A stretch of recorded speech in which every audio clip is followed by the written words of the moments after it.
আজকে নিরাপদ সড়ক চাই 10 বছরের পদার্পণ করলো, এতে আমরা সবাই আনন্দিত।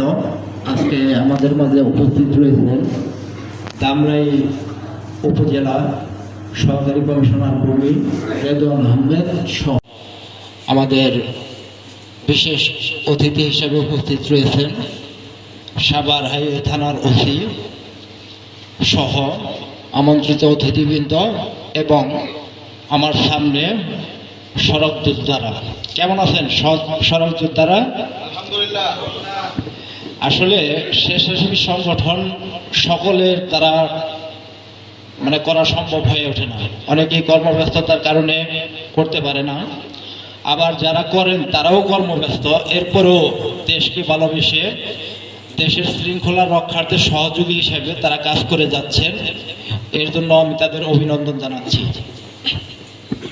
আজকে যে নিরাপদ সড়ক চাই যে অবস্থানে এসেছে, একজন মানুষের প্রচেষ্টায় আজকে সারা দেশব্যাপী একটা আন্দোলনে রূপান্তরিত হয়েছে নিরাপদ সড়ক চাই।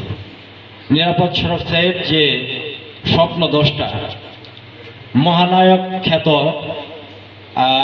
যিনি এই সংগঠনটি তৈরি করেছেন, তিনিও একটা অনুপ্রেরণা থেকে এই সংগঠনটি তৈরি করেছেন।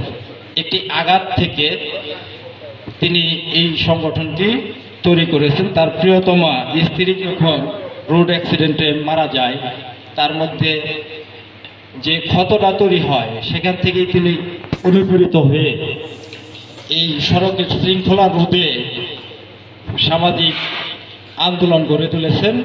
আজকে এই সামাজিক আন্দোলনটি জাতীয় আন্দোলনে রূপান্তরিত হয়েছে।